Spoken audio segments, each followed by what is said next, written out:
Great. Thank you, Carrie. Is everyone seeing the title slide? I just want to make sure I'm sharing the right screen. Yep. We talk about what we've all learned about Zoom.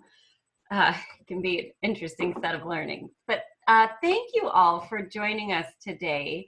Abby and I are so excited to be with you. I was so excited to be in person with you, but we are hoping to schedule that later in the year if we can get all of this COVID stuff under control. But we were so pleased that Carrie reached out and said, hey, could we at least do something for this meeting? And we said, yes, of course. And as Carrie said, we, and by we, Abby was one of the primary authors, did a bunch of research last year, and we're excited to share a little bit about what we found there. And we want today to be a space for you all. So we realized, right, we're in a moment. I think every single email and webinar that I'm on starts with, this isn't a normal time. And we just want to acknowledge that. So FSG works with a lot of philanthropic actors, and I'm based in Seattle, Abby's in Wyoming.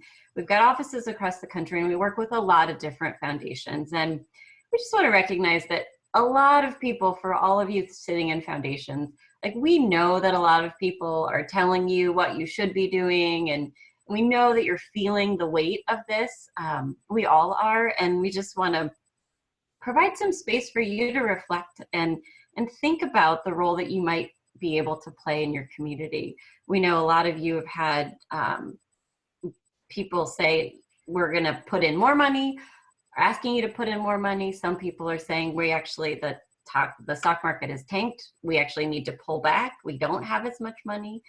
So on top of all of that swirl, you're also then thinking about how to support your communities and your families, right? Because this is hitting all of us. So we just are hoping that we can provide some space for you to reflect a little bit and to think about what this, what is your role in all of this. So I'll just do a quick shout out to my friends in Eastern Iowa. So as Carrie said, I am an Iowa native. So I grew up in Delaware County in Bryan, Iowa. So if anybody knows where that is, hello, that is where I'm from. And so most of my family's still in Iowa. I've got family in healthcare. I've got family that are farmers. So I do check the Des Moines Register every day and see what's going on in Iowa. So I do feel very connected to the state still.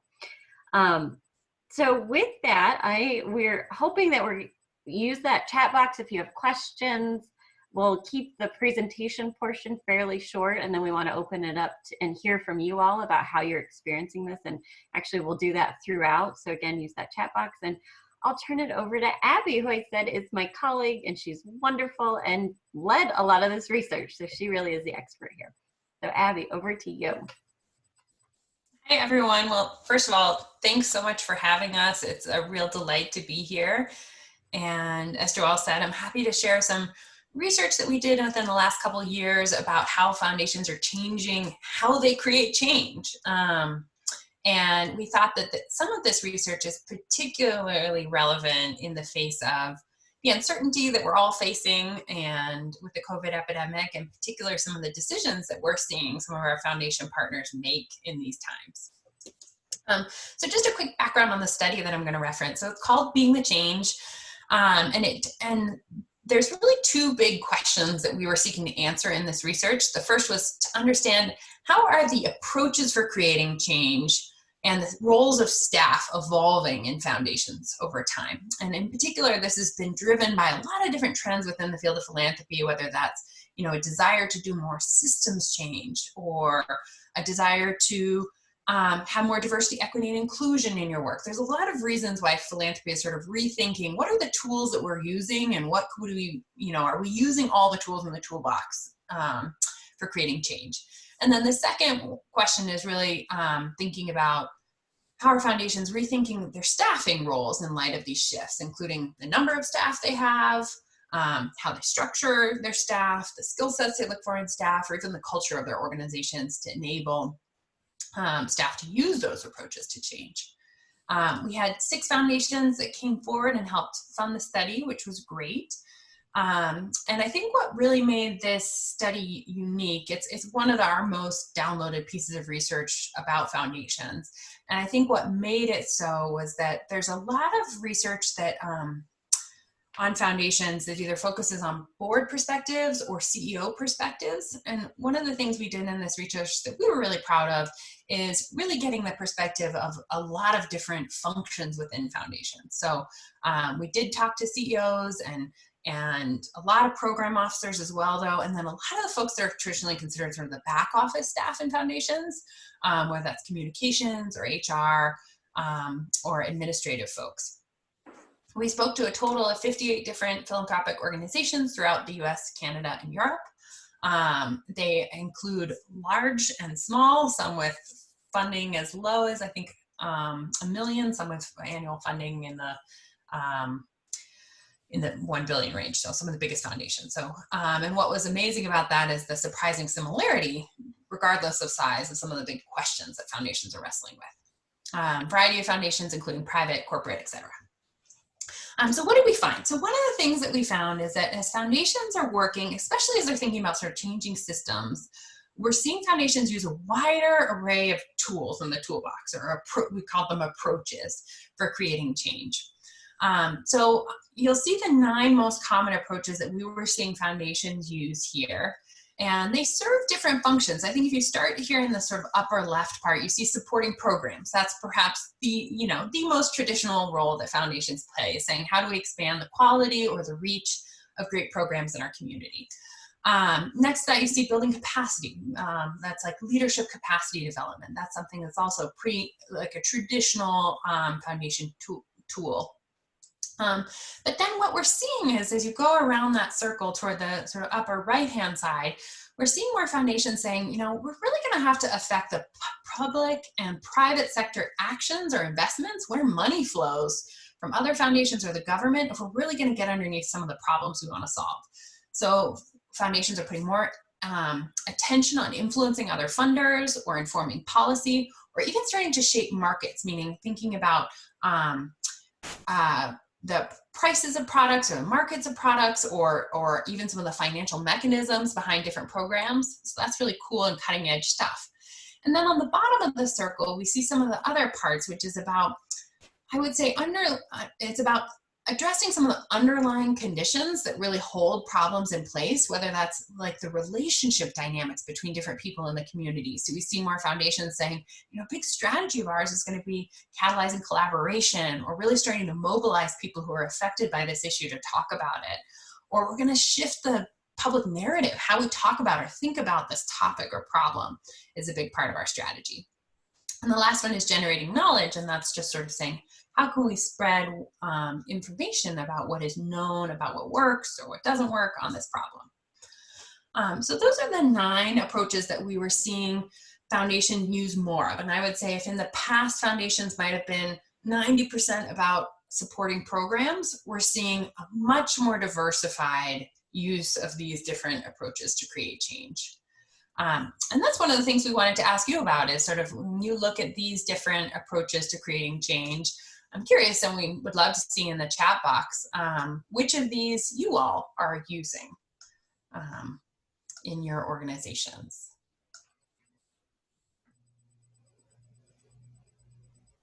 So great. And as folks are putting that in, I will add another point that I think is really interesting and particularly relevant for these times in COVID, where we're seeing foundations potentially have less money to give away in terms of grants. We'll say one of the interesting observations when we were talking to some of the really leading edge foundations, we're finding that it's not only that they're using these approaches and making grants toward them, they're also using their staff's time to advance these approaches. Mm-hmm. So one example is, so I'll tell you about a small mental health foundation in Texas. So they use a variety of these approaches, but it's, again, not just through their grants, it's also through their staff effort. So they support a bunch of programs for mental health services in the state. So that's the supporting programs part. But they also build leadership capacity. So they have a fellowship program where they're training individuals who will be the future mental health policy leaders in the state. Anyone who's interested in mental health policy can sign up and be a fellow. But the teachers of that fellowship program are the staff of the foundation. So they use their knowledge and understanding of mental health systems to train a new generation of leaders. They also spend a lot of time, and it's in different program officers' reviews, how much they help support other foundations to advance their mental health strategies. So they spend a lot of time on the phone with different health foundations, helping them think about mental health issues. They also work on informing policy, not just, again, through their grants, but they actually have a staff person who goes and sits during every single legislative session in the state legislature to serve as a resource about how different policies might affect mental health. They also do, they host a statewide conference in terms of mobilizing communities. They have a statewide conference that's people who've recovered from mental illness, mobilizing and talking about the issues in the state. They also do things like shifting narrative. One of the things that the foundation does is they regularly do op-eds in the state's newspaper when they have seen sort of the narrative or the tone of conversation about people with mental illness shift in a way that advances stigma. They write an op-ed and say, this is why we can't use these words, or why it's important to rethink the way we're talking about the mentally ill. So those are, I think, I'm looking at here, it seems like some great, seems like many of you that have answered are really thinking about, I see a lot here on collaboration, many different kinds of tools that you're using. So that's terrific. So I'd encourage you all to think about sort of, if you're to look at this and hopefully say, you know, are there other tools that you haven't used that might be relevant or helpful in this time of COVID? Are there other things you could be doing? And again, even if it's not being able to expand funding, it's asking the question, are there ways that our staff can help advance these strategies, even if we have potentially lower grant funding than we have in previous years? So with that, that's sort of the strategy level. Then on the real bulk of the research that we did was saying, okay, if foundations are doing that more and staff have sort of a larger volume and variety of tasks on their plate, what are the things that need to happen within a foundation in order for them to be successful? And so we explored 4 different areas. One is sort of, how does staffing philosophy need to change, sort of how we think about what foundation staff's role even is. Another area that we looked at is structure and design. How are foundations changing their structure, either their teams or their programs, or even the organization itself, its legal structure, to facilitate this? The third area was around skills. We see more attention being put to cultivating different kinds of skills among program officers and other staff. And then lastly, supportive culture. So the research goes into all 12 different practices that we saw that we thought were really important or helpful for foundations trying to do more work on systems change, but we don't have time to talk about all of them today. So we just picked 4 out that we thought were particularly relevant now in light of COVID, that would be helpful. So the first one that I want to talk about is that one of the shifts that I think we need to make in the foundation world is moving away from thinking about staff as cost drivers and instead thinking about staff as being impact multipliers. So one of the things that we saw is that when more foundations are recognizing that when they give their staff the time and the space and the incentives to really engage more deeply on the problems that they're working on, it really pays off in terms of the impact that their grant funding has, because they're able to develop stronger grants. They're able to sometimes influence funding even beyond their own balance sheet, like I talked about, sort of influencing other funders. And they're also just able to be more efficient with resources. They're able to find that one particular angle or position that they can play that's unique in their community, and therefore sort of be more targeted with their funding and more strategic. So I think this is a big paradigm shift, especially for boards to make in terms of thinking about what's the role of staff. And I bring this up because one of the things, we have a foundation partner right now who is, they're in Montana, and they are working on trying to decide what's their COVID response. And at first the conversation from the board was, well, our endowment went down, so we need to cut back our grant making significantly. And the staff said, well, if now is not the moment to step up our grant making, what is? I mean, we're more essential than ever in terms of some of the work that we do and providing food access. And so the board said, okay, you're right. We'll keep our grant funding the same. In fact, we'll even increase it a little bit to help with some of these emergency funds. But let's cut our operating expenses as a foundation. And I think that what that decision exposes is that we still very often have this mental model that every dollar we spend on staffing is $1 less out the door. And I think that really worked when you were just supporting programs. But if staff are playing a wider variety of roles and really thinking about informing policy or catalyzing collaboration, we can't think about staff time as being a trade-off to dollars going out the door. We should really think about it as being a complement to making the dollars go out the door more effectively. So I would encourage, there's some great examples and whatnot in the paper if you'd like to dig in about how foundations are making this kind of mindset shift around the role of staff with their boards.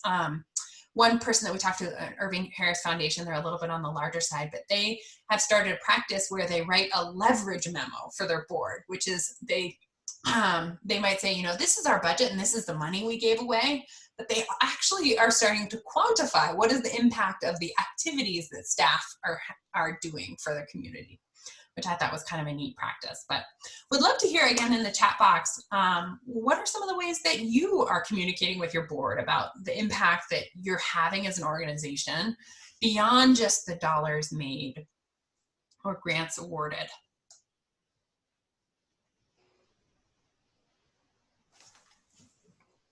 If anyone has some good ideas about that they want to maybe share with others about this. Mm-hmm.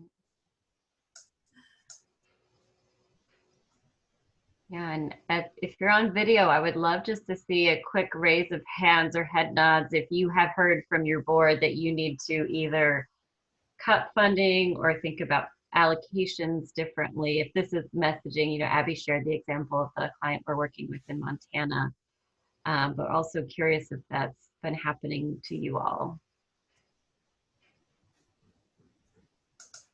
Okay, see some no's. That's good.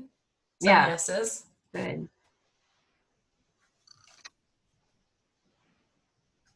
Great. Well, I'll let people continue to add ideas in the chat box about this. I'll talk about another sort of complementary shift and approach then.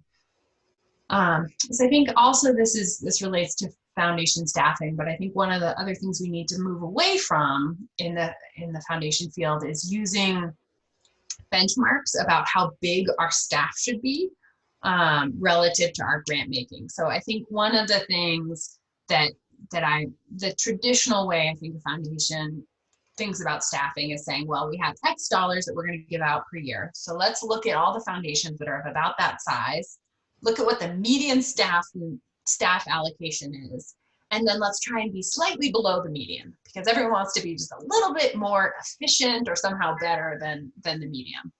So this graph represents some data that has never been published before. It's over 1,000 foundations in the United States that reported what their annual grant making is and how many staff they have. I'll give you a moment to just digest this in a second, but a couple things I want to point out. So you have the annual grant making here on the y-axis, and then the x-axis are the number of staff, and the blue bars represent the 5th and 90th percentile in terms of how large the staff is.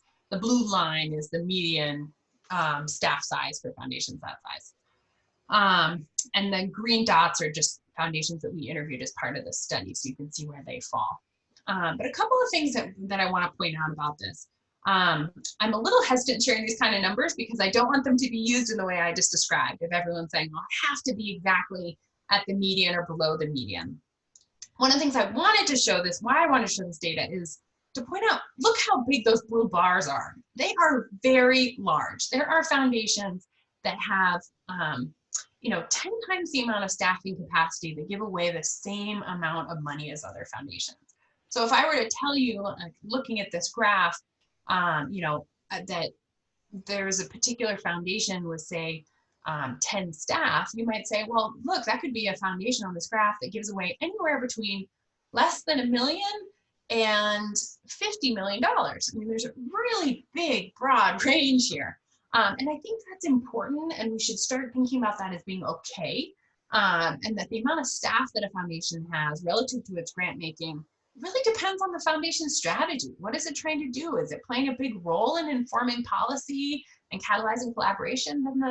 Then it might look a little more staff heavy than others, but there are really good reasons to do that. So for example, the foundation I talked to you about a moment ago that does mental health in Texas, they give away, they're a fairly good sized foundation, but relative to, the nation's some of the largest, they're not. They give away $6 million a year. And if I told you $6 million a year, I'm curious sort of how many staff you might think about in your head. How many staff does that foundation have? If I told you the number is 20, they have 20 staff, full-time staff members. I imagine for many of you that might be higher than you would have thought. But again, it's because they have that staff sitting in the state legislature talking to policymakers about mental health. They're really using their staff well.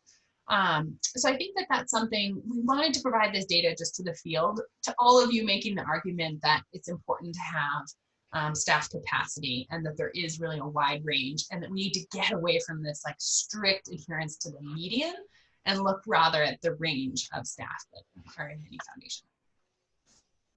Abby, we have a question. Yeah. If that data varied at all by type of foundation, had you had a chance to look at that by foundation? Yeah, it's a really good question. So community foundations are a little bit heavier in terms of staffing because they have different parts of the organization. So one of the things, and it was hard to parse out and get community foundations to say, just tell us your grant making dollars. So community foundations are the outlier here. Among the others, it's about the same. The real difference that we see is that there are some economies of scale with staffing. So the larger foundations have sort of less staff per $1 million.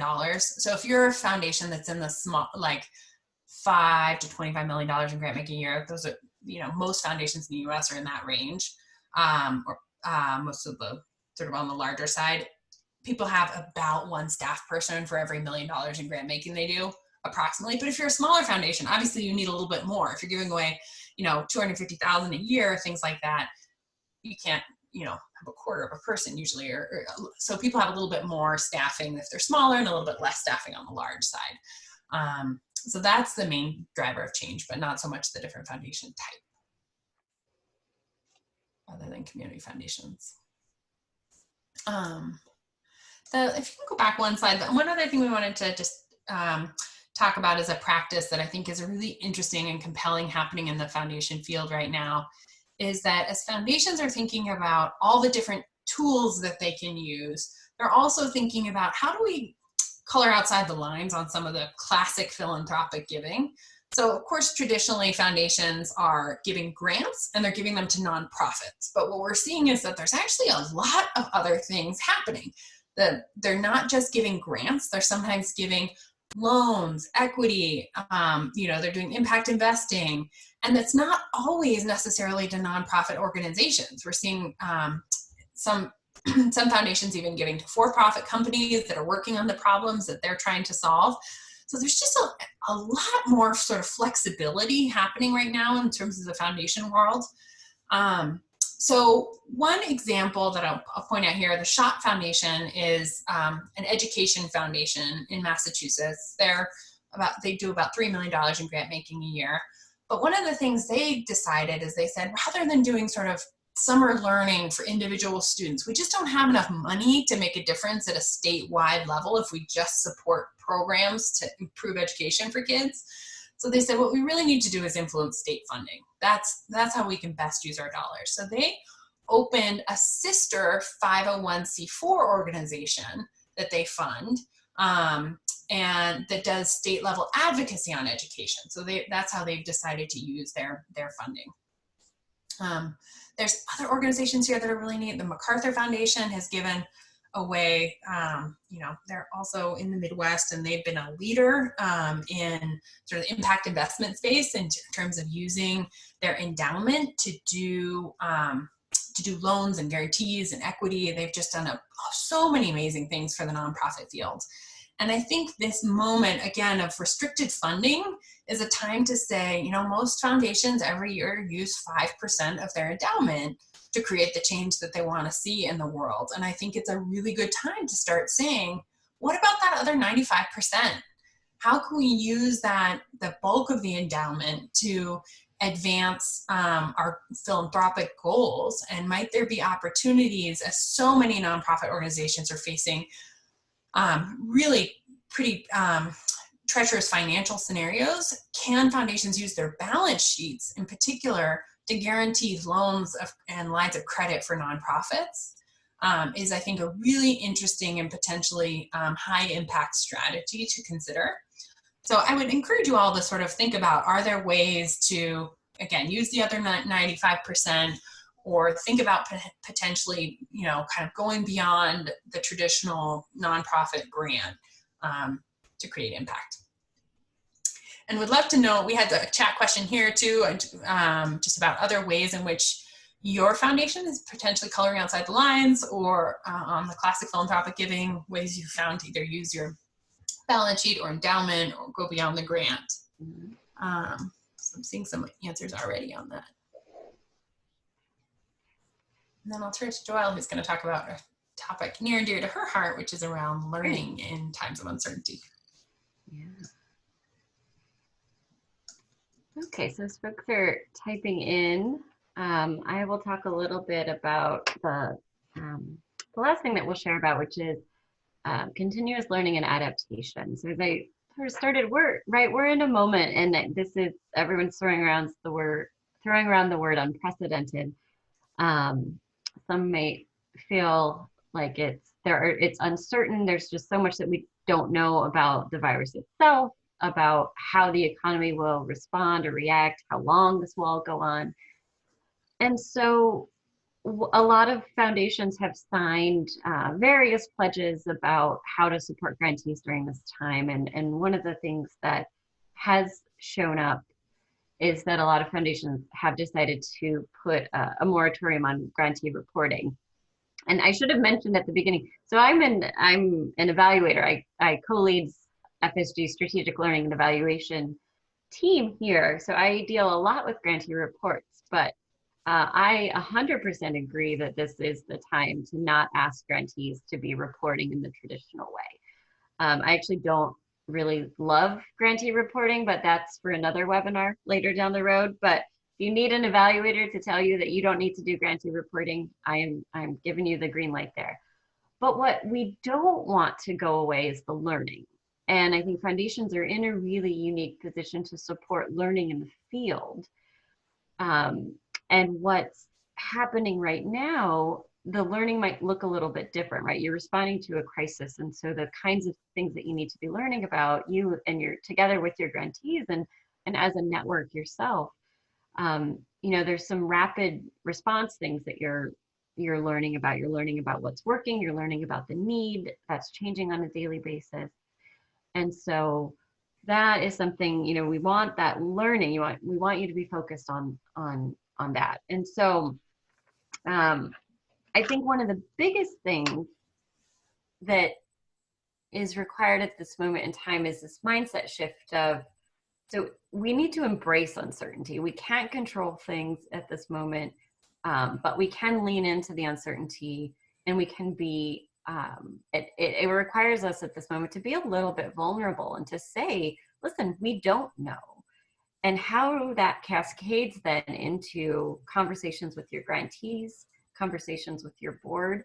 This isn't a moment that you will be able to find the solution. If you have a board that likes to know that you're making the right investment, this is a moment where you can say, listen, we don't know if this is the right investment, but what we can commit to is if we're getting money out the door, we're going to learn about what has happened as a result of this money going out the door.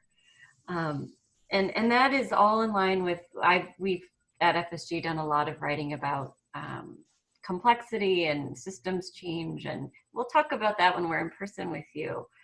But this is really highlighting the fact that when you're in a situation in which it is complex and there isn't a predictable path to follow, the learning aspect becomes particularly important. And that's really what you can fall back on, that you try something, and the accountability is not in that it works. The accountability is that you tried it and you're learning from what you tried.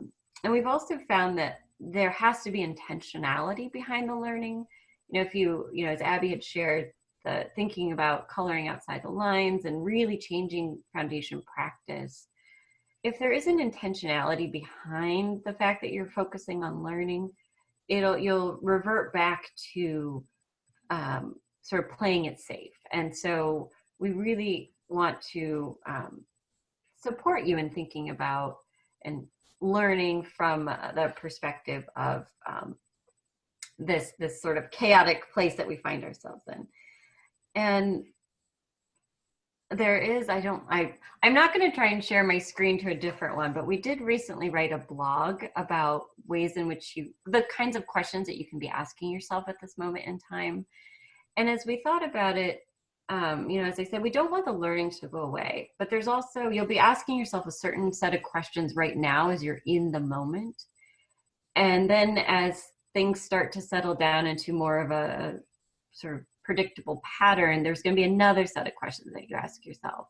And then even further down the road, there will be opportunities to really pause and reflect and think about if there are lessons from this sort of grant making, this point in time of grant making that you want to carry forward.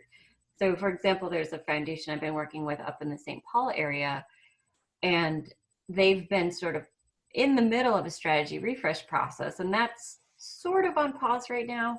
But what's been interesting is that they are one of the big questions that they had in their strategic refresh was about the kind of grant maker they want to be, and how do they go about doing their grant making? How do they engage with grantees? Well, this moment in time is sharing a tremendous amount about how they can be there to support grantees. And so we want to make sure that we're capturing the learnings from that. And so how that's been shaking out is that I'm on retainer with them. So I join their staff meetings and I am listening in for the things that they're sharing and learning about the grantee, the way in which they've changed their communication with grantees and how that's been working.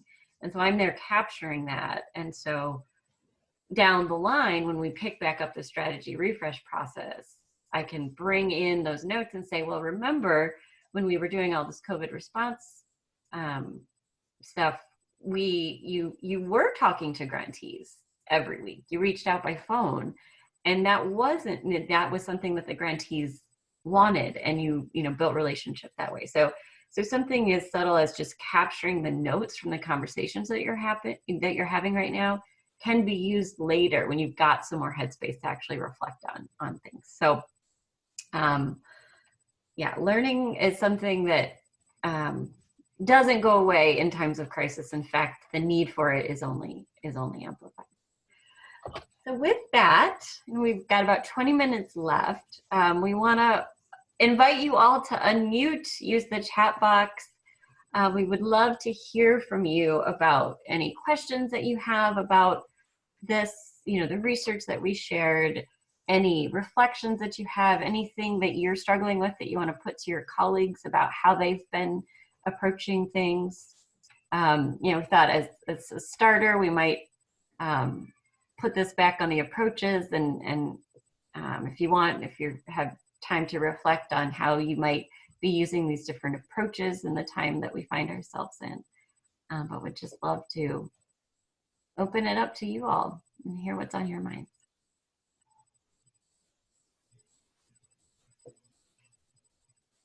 And I know there's a raise hand button if you feel compelled to use that. I don't know, Terry, can you see that?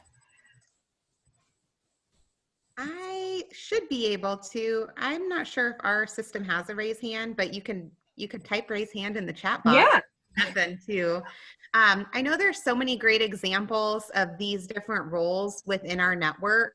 I don't want to pick on people too much, but if you shared an example in response to this slide at the beginning of our conversation about, different roles that you're playing or different things that you're funding, I'd love if you could unmute yourself and share a little bit more about that work. I know it's always really helpful for our network when peers share the work that they're doing in the state. So if you'd be willing to do that, we'd really appreciate it. And I could pick on people specifically if we need to.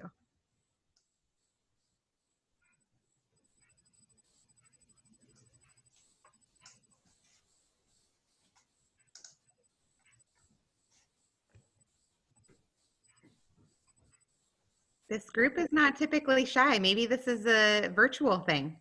This is Suzanne. Can you hear me? I can. Hi, Suzanne. Hello, awesome. Hello. I really appreciate the presentation. Great information. I love the wheel.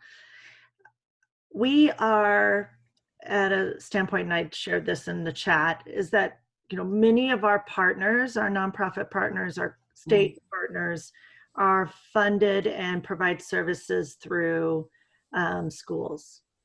And so how do we adapt and how do they adapt? They're coming to us, we give funding on a yearly basis with them. And last week, the board approved funding, knowing that school may not, and they had no plan. They had no plan. I mean, per se, they didn't have it in details, and they had the promise to work through the process, right, and learn as much as possible about what curbside clinics are and what opportunity they're to tie in with the food distribution in schools. But as a funder, it really felt like on us, and is how do we provide the resources or venue or strategies to help them through this process? Because it's sometimes I think they become so overwhelmed and they become stagnant. So, but then also try not to be micromanaging. Mm-hmm. Thoughts on that adaptive learning process for them, or at least to get them started.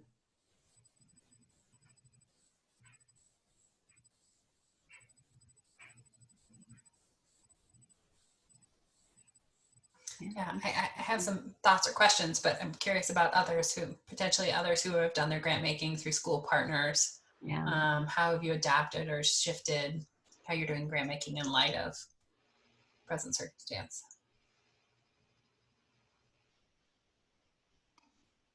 Several of ours, this is Shelley, several of our partners who have some type of project at the school have just simply asked us to hold.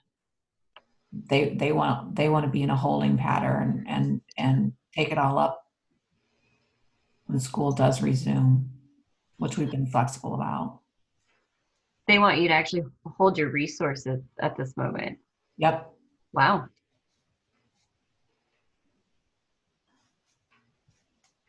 We had a similar situation with a grant we had just made like 15 minutes before the stay-at-home orders were made, and it was specifically with community health workers targeting a physical school neighborhood, and they had requested to hold on that until August, with schools being closed, and so, but we have looped back around with that organization, have done some emergency grant making to 2 different areas within their organization, and then we'll revisit that specific proposal, later in the summer, but kind of a both and approach there. Mm-hmm. Yeah. So this is Carla at the Greater Cedar Rapids Community Foundation. So one of the things we did right away was to contact our current grantees and release the restrictions on their grants. And then we actually terminated the grant cycle that we were in the middle of, and did a quick redo for basically just sort of general operating support, sustainability grants, Mhm. and then also to allow people to request for some of the human service needs. So we have a couple different funds going, but from that fund, we had basically we're doing like a week turnaround as opposed to a several week turnaround, and we got double the number of applications. So it's, the program officers are a little overwhelmed right now, but it's I think going okay. And then we're also part of the local COAD here, the disaster response group. So one of our program officers is actually chairing that right now. She was vice chair of the group, but our chair was with the Department of Public Health, so that didn't work so well. So she's kind of stepped into the void on that. And then, trying to map out. So it's kind of where I've been working, is starting to map out the ways that we can link together different partners in the community. So, working with our Economic Alliance, with our business development folks to figure out both how we sort of sync the sectors on this, but also how we think about providing assistance to nonprofit organizations for how they tap into the different federal and state resources that are available. So that's still in process. We're still working on that part of it. Wow. I'm curious, in Cedar Rapids, have you, one of my colleagues in California said that a lot of the COVID response has been leveraging networks of, to get into the school. They've been leveraging folks who came together around DACA. And I know in Cedar Rapids, you had the flood. It's been now several years ago, but I'm curious if the relationships that were built around the response to the flood, are those still in existence? Have you been able to leverage those? Yeah, so the COAD group, it's called Lynn Area, that's our county is Lynn County, and Lynn Area Partners Active in Disaster. And that was actually a direct outgrowth of the flood. That was the sort of ongoing formalization of what started out as our long-term recovery coalition. So that group obviously has done a lot of development since then. In addition, the city at the time in 2008 put together a recovery and reinvestment coordinating team, and that was time limited, but sort of the mechanism in which organizations worked together is sort of recoalescing right now. So whereas our COAD process is much more on the nonprofit end, the city is starting to step in a little bit more now, which is really, really helpful because, it's going to be the taxpayer dollars that are the bulk of the assistance, and the philanthropy is really about how we wrap around that and plug gaps. So I've had a couple conversations with city staffers over the last couple of days about ways in which we can, continue to work together and sort of enhance that, because I just think that's a key part of it. And then I think one of the really helpful things, I saw that Leah Rodenberg was on this call. She's with Alliant Energy in Cedar Rapids. A lot of the, we have some new folks in the funding space, but we actually still have some of the funders who were active in the time of the flood who are still there. So my counterpart at the United Way and Leah and others. So it's really helpful to have sort of that stability in the funding world, because we sort of have patterns that we've practiced and been able to sort of, pull out again. So that, would be sort of akin to your conversation in California. It's definitely helpful to have done this before for other disasters that were, I hate to say more limited, but, geographically limited, whereas now it's everybody. So it's really good to have some patterns to draw from to move forward. I also was wondering whether any of you are doing outreach in different ways in terms of identifying needs. I think so many of the kinds of programs and services that foundations fund rely on there being a physical location where someone might be screened for, say, the social determinants of health, or screened for dental needs, or screened for food insecurity in person. And I think one of the things that's really interesting right now is that while kids aren't going to school physically, there's teachers are getting such a unique view into what kids' lives are really like at home in a way that we perhaps never have had. And I think some of the promising things that might come out of this time period are greater connection between teachers and parents around their kids' education, because we're really changing how we're communicating there. And I wonder whether also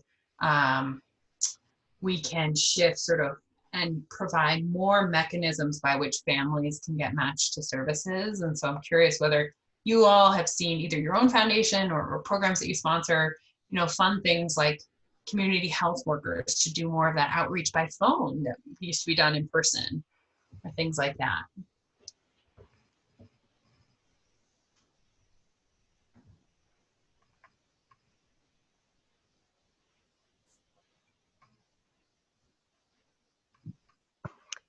Hey, I can jump in. I'm Shelley Meharry with the Community Foundation of Johnson County, which is Iowa City, Coralville area.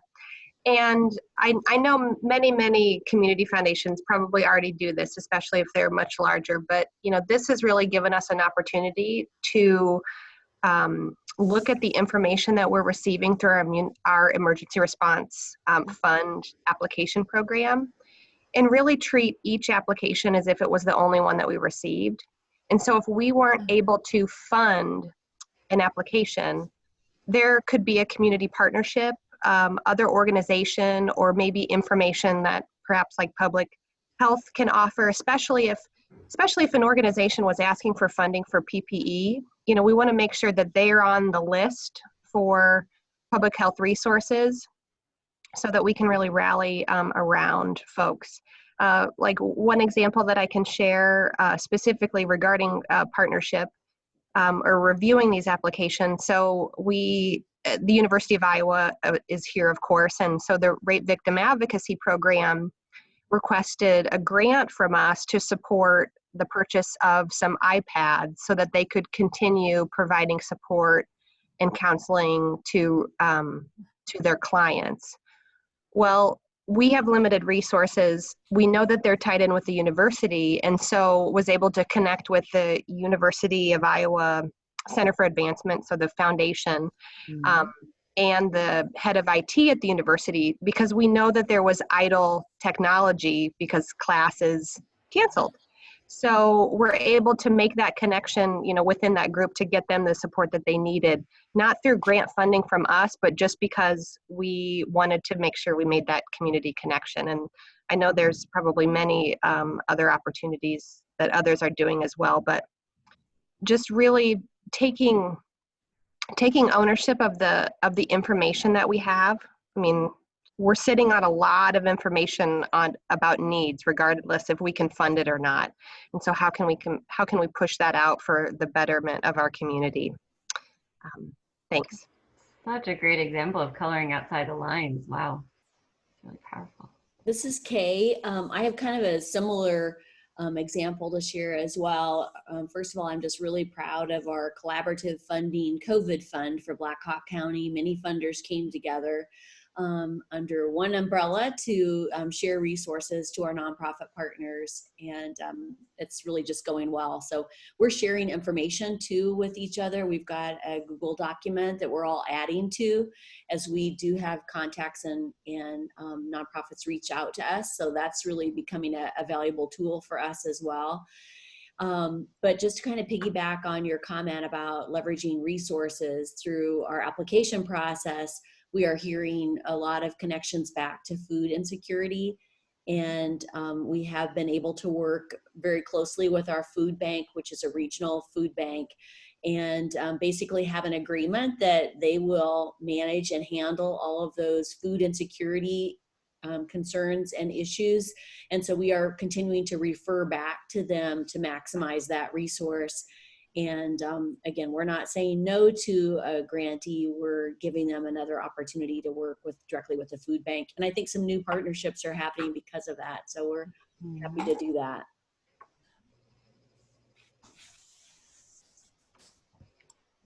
Wonderful.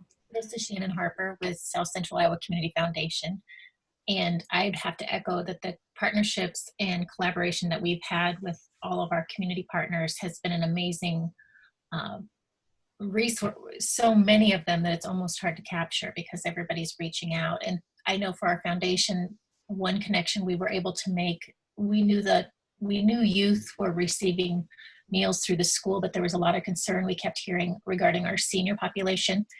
And we have small rural communities within our counties. And just by we were able to connect connections area on agency on aging with the partners in our communities that could provide, and they offered meals delivered to the seniors for nominal fee to basically just a good faith offering or whatever they could afford. There was federal funding received by them, but they couldn't make connections within our county. They were struggling to actually meet with the partners that they needed to. So I'm just really excited that we've been able to create all these relationships that I'm hoping that we can capture and take forward with us into the next, the just regular grant making. Mm-hmm.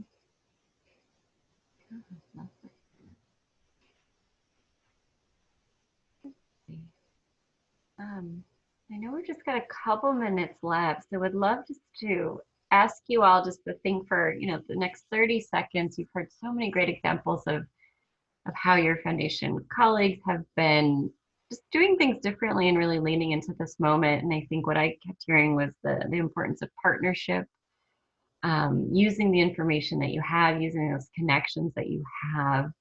And so I would love for you just to think about, and if you feel like sharing, certainly you can share out loud or in the chat about, what's your thing? What have you gotten any ideas about how you could, sitting within the organization that you're in, support your community? It doesn't have to be in addition to what you're already doing. So many of you have already shared examples of what you're doing. But would love to hear, what you want to continue doing, or if this had sparked ideas about something new that you want to try. Just give me a minute to think about that.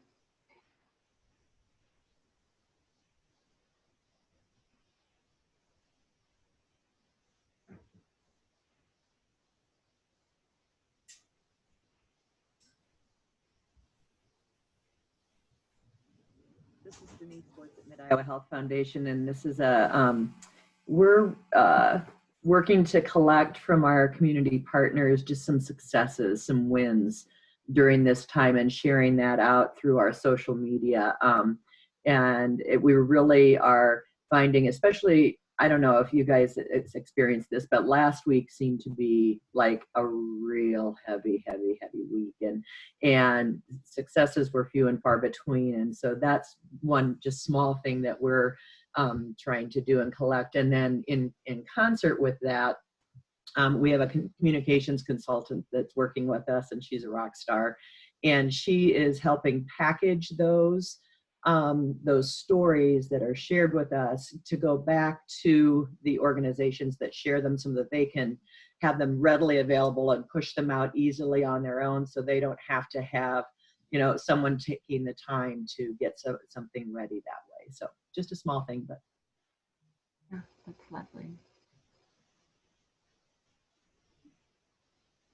Okay.